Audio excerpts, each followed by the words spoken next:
and welcome here to MoreTalkFCB, and welcome back to a very intriguing video coming up today. It's something a little bit different, but it's something that I really want your opinion on, because we are going to be discussing whether Sky Sports, one of the biggest news outlets here in the UK, did they actually attempt on Monday night to influence the Messi versus Ronaldo debate by using fake stats. It's been a much discussed topic, and we're continuing that discussion right here, so let's get to it. Because indeed, guys, over the weekend, as we know, it has been all over the media, and understandably so, Cristiano Ronaldo made his long-awaited return to Manchester United there, starting against Newcastle, and of course making the perfect return. He scored twice there, back at Old Trafford in front of the fans. It was absolutely perfect for him, and a wonderful moment for all Man United fans. Now, on Monday Night Football, which is a programme there that Sky run to cover the Monday night fixture, which was Everton against Burnley. Now, before and after the game, they sort of delve into other topics there of the week. And of course, they couldn't just congratulate Ronaldo, and they couldn't just celebrate there his goal-scoring return to Man United, because where would be the fun in that? Why can't we just congratulate a player and leave it at that? Because no, they had to go one step further and reignite a debate that has gone on now for so many years. The oldest comparison of all,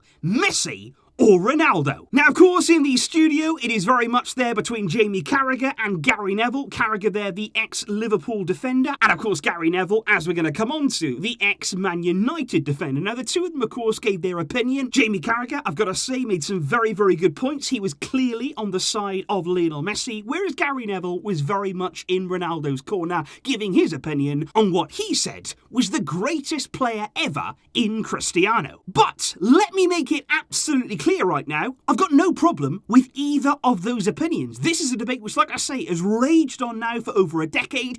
Everybody who follows football has an opinion on it, and everybody is entitled to that opinion. That's what football is all about. Different opinions, different viewpoints. That is why we all love it. But for me, it was the way that Gary Neville illustrated his opinion. It was the stats that were shown there that tried to back up his point about Ronaldo, and for me, the clear narrative that Sky attempted to push, and in doing so, making a mockery of this entire debate. Because first of all, guys, let me just say, what exactly was Sky expecting there when it comes to Gary Neville giving his verdict on this debate? Because it wasn't really about asking a pundit there, was it? It's more like asking an out-and-out Ronaldo and Man United fan. Because this is a person here who was at United his entire playing career. He spent 20 years at the club. He's Man United through and through. And of course, let's not forget, he's probably not a massive fan of Barca, given the fact that due to us, he ended his career with 2 less Champions League medals after the domination of Pep's Barca in 2009 and 2011. Now, he's devoted his time ever since to Man United, and of course, given that he's been working with Sky ever since he retired, he's now equally as devoted to the Premier League, which will make sense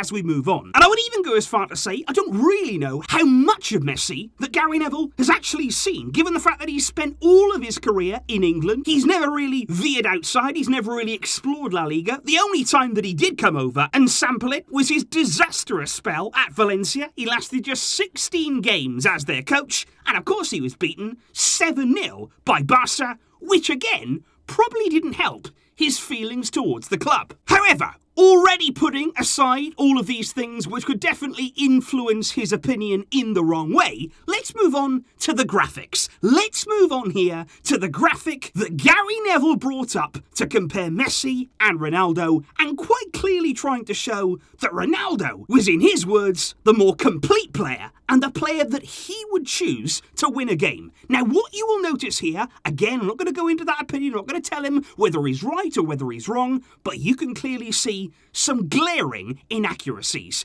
International trophies. Ronaldo, 2. The Euros, of course, but Sky have also made absolutely sure to include there his Nations League victory, of course, the competition that was basically just created by UEFA to replace friendlies, but they couldn't even bother to put Messi's title in there, claiming that Messi has never won an international trophy, given the fact that he won Copa America just a few weeks ago. You can't make that mistake. It's a shocking and embarrassing mistake to make. But was it even a mistake? Because you then go on and look at the Champions League section again. Let's illustrate here Ronaldo's dominance. He's got 5 Champions Leagues to Messi's 3. But does Messi have 3?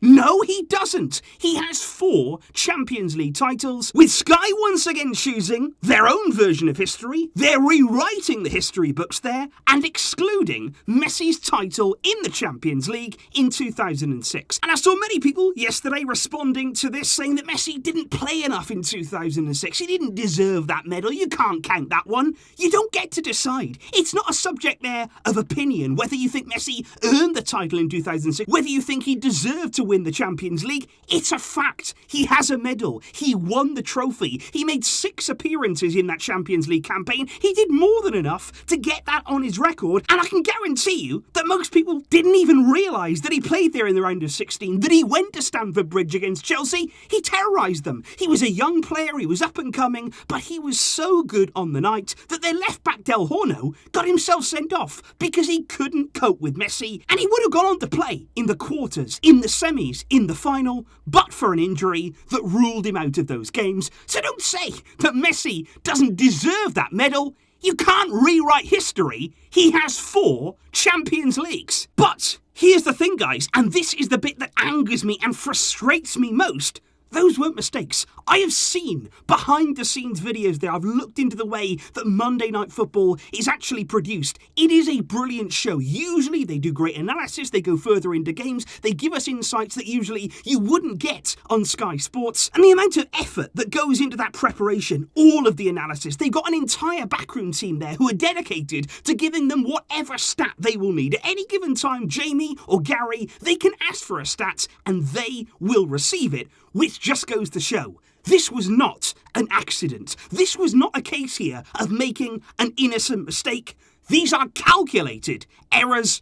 And for me, from a company as big as Sky, that is simply unacceptable. Not only there to feed us false information, to try and steer the narrative that they want to push, but actually, it's even more than that. They were naive enough to think that we wouldn't notice. They were insulting our intelligence there to put those stats out and think that we would not correct them. It's embarrassing for them and complete and utter nonsense. And you know what makes it even more embarrassing? I was checking Gary Neville's Twitter there after the show came out, after all the reaction, of course, with many people connected with Messi or just football in general, pointing out there that Sky had made those mistakes. I was expecting him to tweet something like, you know what, sorry, we made a mistake with the graphic, we didn't really mean to lead you down that road, it was unintentional. But no, he almost doubled down. He tweeted later on that, you know what, you could have your opinion on Messi or Ronaldo, neither opinion can be seen as wrong. But he went on to say there, I've got some weird Messi fans on my timeline, in my mentions on Twitter. If you don't want people there to tell you that you've made a mistake, that you've done something wrong, at least address the fact that you've used inaccurate stats. Don't come out here and tell us that we're weird for being in your mentions. You are the one that made the mistake. Own up to it. Get your facts right before you start talking. Because like I say, you can have your opinion. You can say that Ronaldo is the best. You are very much welcome to that opinion. There's so many things that he's done throughout his career that you could use in that argument. But instead, to come here, insult our intelligence for a news outlet as big as Sky and use those fake stats with the influence they have and the reach they have, it is simply unacceptable. And the final thing I would say is, if you truly believe in your opinion, if you truly believe in what you're saying, then surely you wouldn't need to alter the stats. Surely you wouldn't need to rewrite history. Food for thought. And so indeed, guys, that right there is the video today. It was just something that I wanted to get off my chest because I watched that last night, and like I say, usually Monday Night Football, it's insightful, it's exciting, but that was too far. That was bordering on ridiculous. And then to double down and call these Messi fans weird. Get your facts right, Gary. So please, guys, let me know your thoughts in the comments down below. If you did either see the programme, if you've seen the reaction, if you've seen there the fake stats that were used, please do let me know what your take on this situation is. And of course, I'll be seeing you very soon with more videos to come on the channel. Thank you indeed for watching and for getting involved. But until next time, as always, Vishka El Barça.